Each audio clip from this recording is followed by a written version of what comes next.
Olá, gente, boa noite. Estamos de volta com as nossas reflexões de domingo. Quero agradecer a todo o apoio, aos comentários, às divulgações. Estamos com 601 inscritos, é um número muito modesto, mas estamos caminhando para que mais e mais pessoas ouçam o Evangelho de Jesus. Então eu queria pedir que você se inscrevesse, compartilhasse, deixasse seu like, é muito importante. E dia a dia, aos poucos, nós vamos, mais e mais pessoas vai ouvindo os ensinos de Jesus. E hoje eu quero compartilhar algo que é bastante difícil para a nossa caminhada espiritual, que é frustração, expectativa e promessas. E o texto de hoje é profeta Jeremias, capítulo 29, versículo 11. Diz assim: Eu é que sei que pensamentos tenho a respeito de vocês, diz o Senhor. São pensamentos de paz e não de mal, para dar-lhes um futuro e uma esperança. Todos nós, algum dia, já planejamos algo, criamos muitas coisas em nossas mentes, e nesse sentido nós dizemos assim: olha, isso aqui é algo de Deus para mim. Mas geralmente não ocorre como a gente planejou.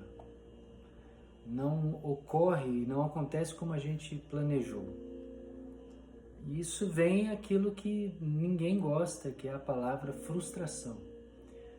Você planeja, você cria as suas expectativas e, infelizmente ou felizmente, eu não consigo entender, a gente vai se frustrar. Agora, assim, por causa da frustração, a gente vai gastar uma energia vital muito grande. Nós nos entristecemos, nós ficamos com uma energia muito baixa e é muito difícil lidar com isso. Agora, falando aqui sobre o texto, qual é a realidade do texto que nós estamos aqui lendo? A realidade do texto é que um futuro e uma esperança era o que o povo aqui de Israel eles tinham. Eles estavam no exílio, estavam presos. Agora, mais do que ser preso, é ter uma consciência aprisionada. Eles não estavam apenas presos no sentido geográfico, mas a mentalidade deles, eles não tinham esperança de mais nada. Somente depois de muito tempo, como diz no versículo 10, assim diz o Senhor, logo que se cumprirem para a Babilônia 70 anos, atentarei para vocês e cumprirei a promessa que fiz a vocês. E qual é essa promessa? Essa promessa, depois de muito tempo, eles estarão livres, serão pessoas livres de fato e de verdade. Mas como é que a gente lida com essa questão da expectativa, da frustração e das promessas que o Senhor tem para nós? E essa questão de promessas de Deus é uma coisa que, para mim, é um pouco difícil de lidar. Por quê? Porque para a gente lidar com esses 3 pontos de frustração, expectativa e promessas, geralmente nós culpamos o Senhor de planos que Ele não planejou para nós. Nós planejamos algo, nós criamos muita coisa na nossa mente, mas nós culpamos o Senhor de planos que Ele não planejou. E geralmente isso acontece muito. Nós planejamos o que nós queremos e que muitas vezes o que nós planejamos não tem a ver com o futuro nem com paz. Perceba que geralmente aquilo que nós planejamos, nós idealizamos algo que nós queremos e que não tem nada a ver com o Senhor Jesus. Não tem nada a ver com um plano de paz, não tem nada a ver com um plano de esperança, não tem a ver com um futuro abençoado. Tem a ver com algo que eu criei, que eu idealizei na minha mente e que o Senhor Jesus não tem nada a ver com isso. E isso acontece por quê? Pela nossa ansiedade, pela nossa idealização de algo que o Senhor não sonhou com isso. Agora, o que realmente o Senhor ele sonha para nós? O que de fato é plano de Jesus para a nossa vida? Plano de Jesus para a nossa vida é quando eu entendo que Jesus ele é uma realidade e não uma promessa. Sabe aquela expressão muito religiosa, olha, Deus tem promessas para a sua vida, Deus tem promessas para a sua vida, e a promessa que Jesus ele tem para a nossa vida, olha o que diz esse mesmo texto que nós lemos, mas na versão da Bíblia a mensagem. Olha que interessante. Sei o que estou fazendo, já planejei tudo, e o plano agora é cuidar de vocês. Não os abandonarei.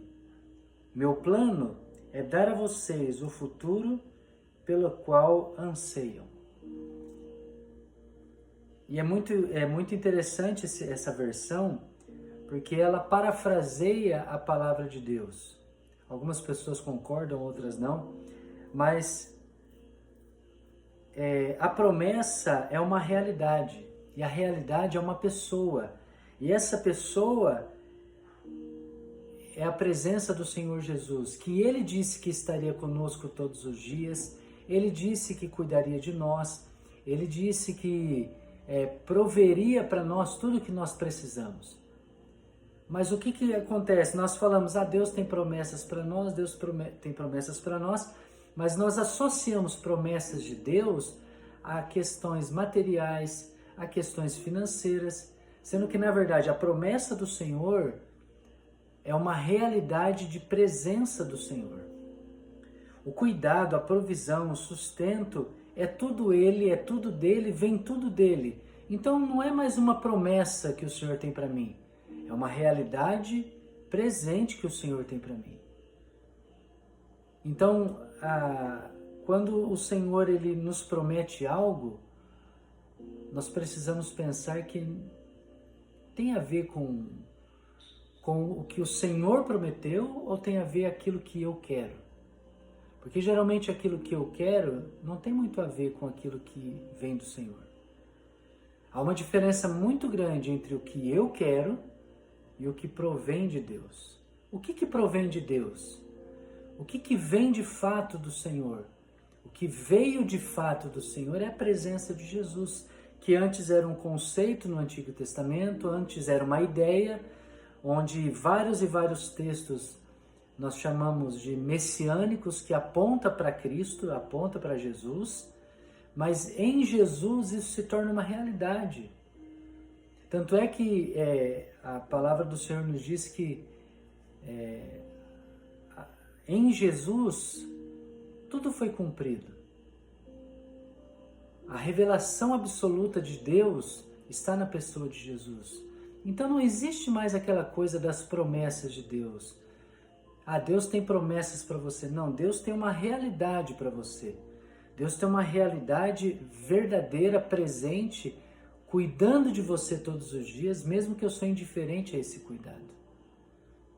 Então como é que eu lido com essas questões? Promessas, expectativas e frustrações. Como é que eu lido com tudo isso? Olhe para Jesus. Olhe para Ele. E tudo vai ficar mais calmo. Porque quando eu entendo que tudo se cumpriu em Jesus, eu não tenho mais expectativa de promessa, porque aquilo que o Senhor prometeu já se cumpriu.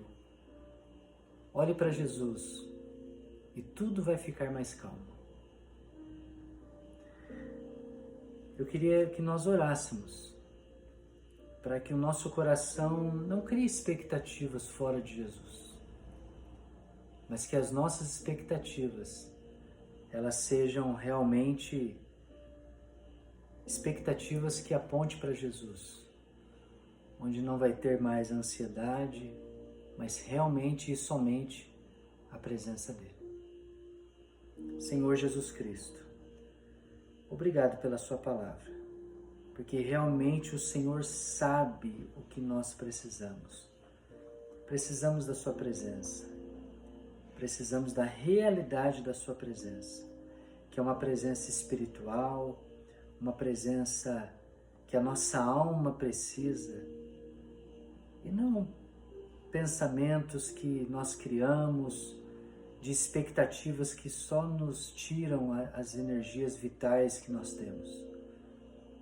Senhor Jesus, aquiete e acalme o nosso coração. E que o Senhor nos abençoe nesta nova semana. Que possamos ter uma semana de paz, uma semana de tranquilidade, guardados pela sua graça e pelo seu amor. Nós oramos e te agradecemos, em nome de Jesus. Amém. Eu desejo que a graça de Jesus, o amor de Deus, que o consolo do Espírito Santo seja e esteja sobre a sua vida, tá bom? Deus te abençoe e até o próximo vídeo. Tchau, tchau.